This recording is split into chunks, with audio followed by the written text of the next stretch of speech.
My name is Tomek and I teach languages in a no bullshit way. I remember the first time I went to a Japanese restaurant to fully on like speed because I knew there is Japanese people working there, like two ladies, and it was like a meetup, So like a Japanese gathering, they announced it on Instagram. Like I see their post because like I've been following the profile for a while, and I see like, oh, like a monthly meetup with Japanese people there. So I think like, yeah, like the time to finally speak, yeah. And it was 2 months ago, and in these 2 months, like ever since I went for the first time and like fully spoke Japanese, like I've had so much progress. And before I went there, basically, like I really wanted to prepare because it was like a big thing for me, like first time like going there, like interacting with Japanese people, like fully getting into a conversation after 2 years of studying, basically, my first ever chance to speak. So I knew to prepare myself fully. So like before that, for a week, like I knew that there's this event, and I thought, okay, like this is the time to study Japanese, like full on preparation. I would listen to Japanese podcast every single day for like hours, like there would be like a break at school and I would just plug in my earphones and sit there, listen to the podcast like a total weirdo. I would like drop my phone, like do flashcards during classes, so that was cool. But and even just before going there, I would listen to podcasts like on the way to the restaurant. And when I went there, I actually felt confident. Like I understood the podcast, like I knew, like I was in the Japanese mode. So when I got there, I actually like spoke and I enjoyed the events a lot. It was like the first time ever when I like spoke Japanese for like 1 hour, 2 hours, like basically non-stop, full into conversation, like not what I say, like what I sometimes do in like live lessons, like grabbing my phone and checking the vocabulary. No, it was full on in the zone. By the way, I'm doing a Japanese program to help people have a similar transformation to the one that I had. So basically, from knowing some of the language, like not really having a full-on structure, like knowing something, but not really speaking, to the point that I can actually like speak confidently and interact with people enjoying the language. The program is the first in the description, go and check it out. And in that first time me going to the bar, like speaking confidently, like there were some specific things that I did that might help you have a similar situation, like a similar, like a cool event when you have something like that going on in your city. Or maybe you have like an online lesson, or like your Japanese friend is like, or just you see a Japanese like cute girl on the street and you wanna like go up to her, speak confidently. I didn't really think much of these like tactics that I did before my first meetup, but recently, like just 3 days ago, I went to that same place, to the same like event, like 2 months later. And what I did there, like I'm finding that, like I didn't do these preparations, I didn't like do anything basically beforehand, because like I was like, okay, so the first time went so well, so this one should be like basically the same.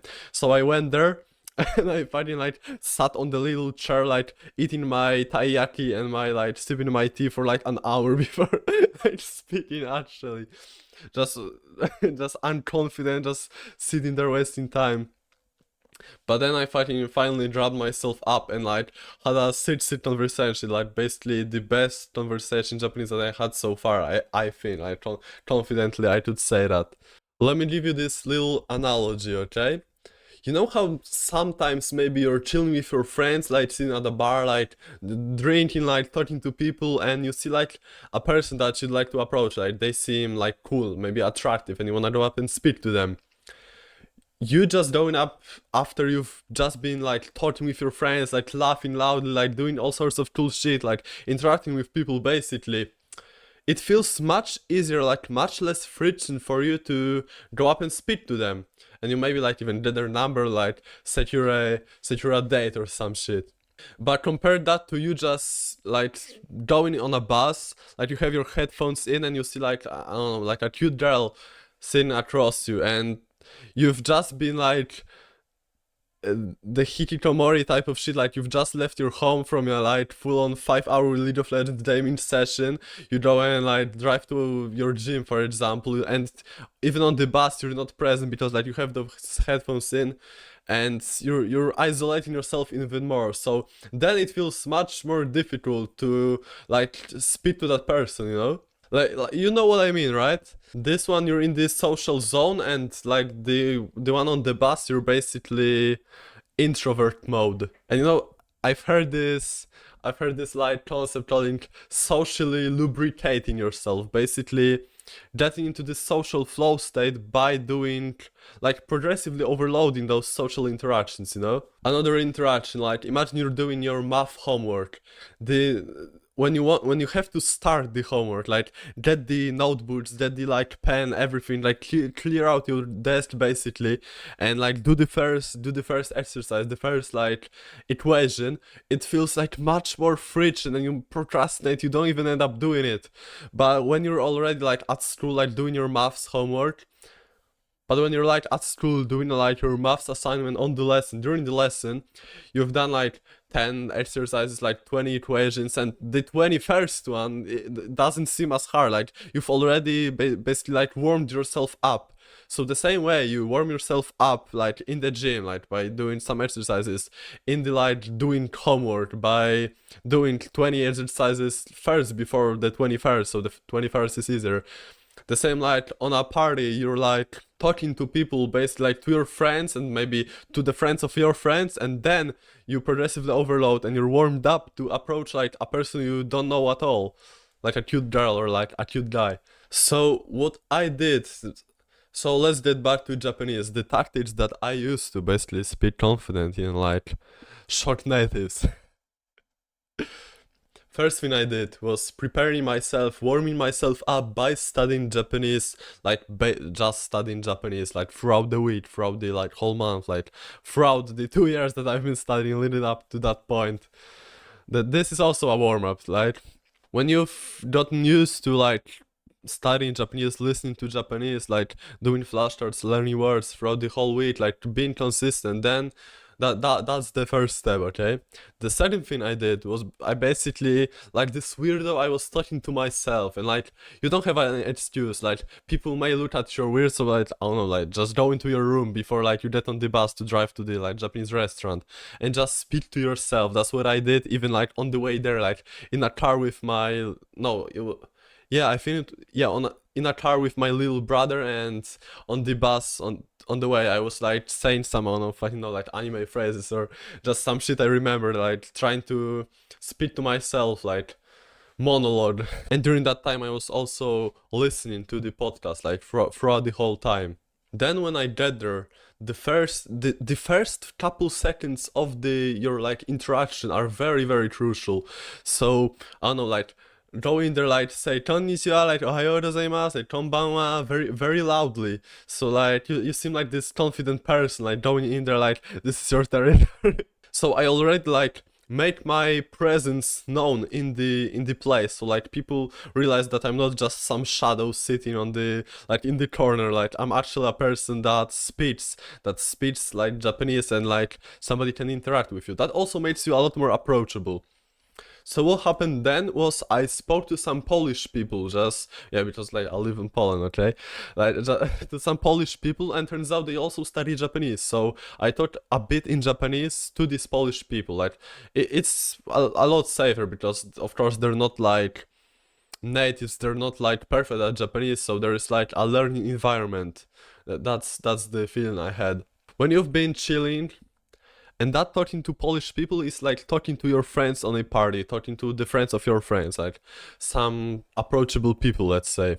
Next thing happens, and with the group of Polish people, like we go up to the Japanese people in the restaurant, and that is another step, like not this huge like huge jump, but just another like a little step. Then you're still with like your um with your team, with like the Polish people, but you are already interacting with the Japanese people a bit. And then like this Polish person might speak to that Japanese person, and I might stay in a one-on-one conversation with some other Japanese person. And taram daram, you've just this amazing, amazing journey led you up to this point where you are in the conversation. Make sure to like I remember that last time, my last conversation, like the lady wasn't sure if I speak Japanese that well, so I would I would talk to her in Japanese and she would respond in English, because she thought that I couldn't understand. So like I persisted. Like, this might be very stressful for you. You might switch to English, but please try and stay in the Japanese mode. I did stay. Basically, like a whole 5 minutes, she was talking to me in English about some English, like Japanese exams or like some language courses, and I would like just respond to her in Japanese. So finally, she switched to Japanese, and we had a normal conversation.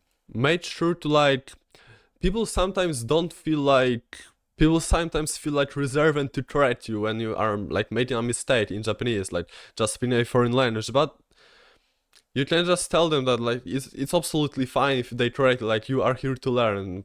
They might be just scared or and they will just politely like correct it for you. They're not gonna make fun of you. Remember, like they will already be so happy that you are learning their hard language, like a Japanese even, like such a difficult language, and you're learning it for them basically. And this example, that this story with going to the Japanese restaurant or like a Japanese event might not be exactly what it is coming for you. Like it is easy to prepare when you have a set date of an event or like a restaurant reservation.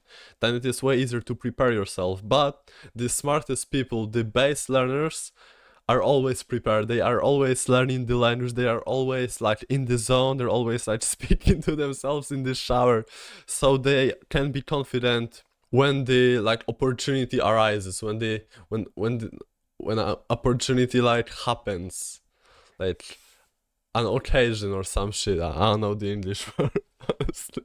Again, if you wanna have a conversation, if you want my personal help to get you to speak Japanese, first in the description is my Japanese program. Go and check it out right now. Click the link. Thank you for watching and see ya.